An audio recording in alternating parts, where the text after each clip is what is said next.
ఉండటానికి కూడా అవకాశం ఉంది. ఇది కొంచెం ప్రజలకు ఉపయోగపడేటువంటి అంశాల్లో ఇది పాజిటివ్ కోణంగా మనం చూడవచ్చు. Okay, right. ఏంటి పవన్ కళ్యాణ్ గారు లేఖాస్త్రాన్ని సంధించడం తన కేడర్ మీదే, దాన్ని ఎలా చూడాలండి? ఒక పక్క తెలుగుదేశం పార్టీ కేసులు పెడుతున్నది, ముఖ్య నేతలందరూ కూడా ఇదిగో అరెస్ట్ అవుతారు, అదిగో అరెస్ట్ అవుతారు, సిబిఐ వస్తున్నది, సిఐడి వస్తున్నది అని మాట్లాడే పరిస్థితి. కృష్ణాంజలి గారు, ఓకే. అజయ్,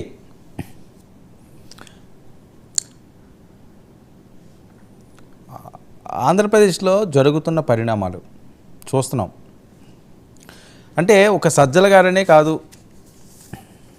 పెద్దిరెడ్డి గారనే కాదు, కొడాలి నాని గారనే కాదు, చాలా అంశాలు.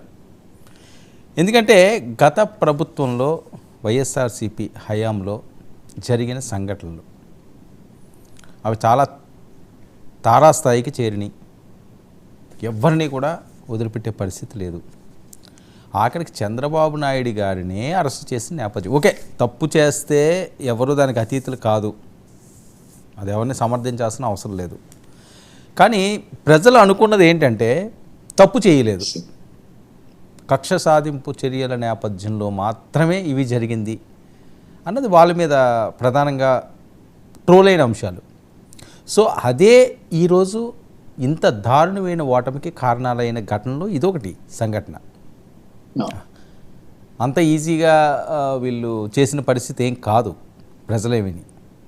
సో చాలా అంశాలు ఇది అంశం కూడా ఒకటి ముడిపడి ఉంది.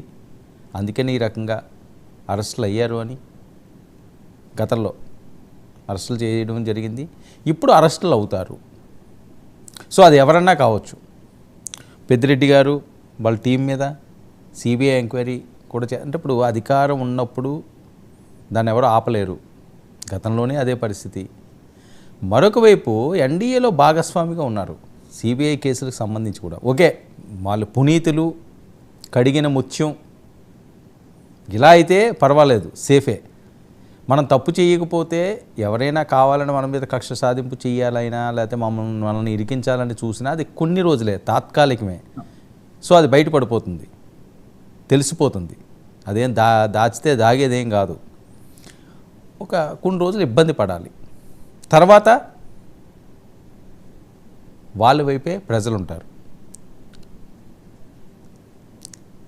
కృష్ణాంజలి గారు, అంటే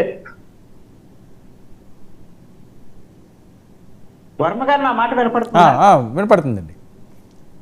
ఇక్కడ ఒక అంశం ఏంటంటే సార్, మీరు చెప్పింది 100%. ఇప్పుడు ఈ విధమైనటువంటి కక్ష సాధింపు కింద ప్రజలు కింద భావించారనుకోండి, ఇప్పుడు తెలుగుదేశం, జనసేన, బీజేపీ ఓటమి గెలవటానికి, వైఎస్ఆర్ కాంగ్రెస్ పార్టీ ఓటమికి కూడా ప్రధానమైనటువంటి కారణంగా ఈ రోజున ఇది మీకు ఉపయోగపడింది చంద్రబాబు నాయుడు అరెస్ట్ వ్యవహారం అనేటువంటిది. అందుకనే రేపొద్దున జగన్మోహన్ రెడ్డి, అదే విధంగా మిగతా మంత్రులు, వీళ్ళ అరెస్టు, ఇవన్నీ వాళ్ళు తప్పు చేశారు కాబట్టి వాళ్ళు చేశారని చెప్పచ్చు. జగన్ ప్రభుత్వం ఏంటైనటువంటిది అప్పుడు తర్వాత విషయం. ఇది ఒక కక్ష సాధింపు కింద ప్రజలు చూసుకుంటారా లేదని. రెండవది, మీరు పవన్ కళ్యాణ్ ప్రస్తావన చేశారు, ఆయన లేఖకు సంబంధించినటువంటి అంశము. నేను అనుకుంటున్నాను పవన్ కళ్యాణ్ ఒకసారి గెలిచిన తర్వాత, ఆయన డిప్యూటీ సీఎం గా బాధ్యతలు తీసుకున్న తర్వాత ఎంతో బాధ్యతగా వ్యవహరిస్తున్నారండి. ఆయన ప్రతి మూమెంట్, ప్రతి మాట, ప్రతి కదలిక చాలా బాధ్యతగా వ్యవహరిస్తారు. నిన్న విడుదల చేసినటువంటి ఆ లేఖ, ప్రభుత్వం మీద విమర్శలు చేయొద్దు, అధికారుల మీద విమర్శలు చేయొద్దు, ఇవన్నీ ఎందుకు అనంటే ఆల్రెడీ ప్రభుత్వంలో భాగస్వామిగా ఉన్నటువంటిది జనసేన పార్టీ.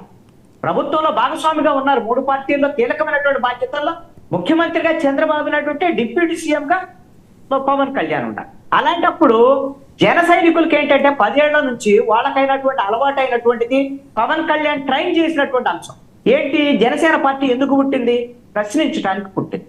పవన్ కళ్యాణ్ కూడా ప్రశ్నించడమే లక్ష్యంగా పనిచేశారు.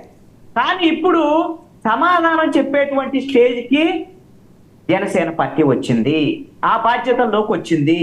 ఆ విషయం పవన్ కళ్యాణ్ గుర్తించారు. వాళ్ళ కార్యకర్తలు, వాళ్ళ నాయకులు కూడా ఎస్ మనం సమాధానం చెప్పేటువంటి స్థితిలో ఉన్నాం, ఇప్పుడు ప్రశ్నించడం కాదు, ఇప్పుడు బాధ్యతగా సమాధానం చెప్పాలి, ప్రజలకు సమాధానం చెప్పాలి, బాధ్యతగా పనిచేయాలి అనేటువంటి విషయాన్ని వాళ్ళ కార్యకర్తలు గుర్తించాలి. ఇప్పుడు వీళ్ళే విమర్శలు చేశారనుకోండి ప్రభుత్వం మీద, ఆల్రెడీ ప్రభుత్వం మీద లోపల ఉండేటువంటి వాళ్ళు విమర్శలు చేస్తే రేపు పొద్దున తెలుగుదేశంతోనూ బీజేపీతోనూ రాజకీయంగా విభేదాలు వచ్చేదానికి అవకాశాలు ఉన్నాయి. అందుకోసమని విమర్శలు చేయకూడదు. రెండోది, అధికారులకు సంబంధించినటువంటి విషయంలో కూడా గతంలో అధికారులు ప్రశ్నించడం, నిలదీయటం ఇవన్నీ అలవాటు. ఇప్పుడు అధికారుల దగ్గర ఏం చేయాలి? ప్రజల తరఫున వెళ్ళి రిప్రజెంట్ చేయాలి. ఎస్, మేము జనసేన తరఫున ఇదిగోండి ప్రజల సమస్య ఇది ఉంది, మీరు వెళ్ళి ఈ సమస్య పరిష్కరించండి ఎంఆర్ఓ గారు, ఈ పరిష్కరించండి ఎండిఓ గారు లేదా కలెక్టర్ గారు అని వీళ్ళు ప్రతిపాదన చేసి ఆ సమస్యలు పరిష్కరించేటువంటి దిశగా జనసేన పార్టీ చేయాలి. అంతేగాని పోరాటం చేయడం, ప్రశ్నించడం కాదు అనేటువంటిది ఒక ఖచ్చితమైనటువంటి సూచన పవన్ కళ్యాణ్ చేశారు. ఇది మంచిది అనేటువంటిది నా అభిప్రాయం. Okay, Ajay. Good evening Varma గారు, మీకు ప్యానల్ ఉన్న పెద్దలకు కూడా. ఏంటి అజయ్, అంతా వైసీపీ ముఖ్య నేతలందరూ కూడా హై టెన్షన్లో ఉన్నారట, ముందస్తు బెయిల్కి వెళ్తున్నారట. మీరు ఎక్కడి నుంచి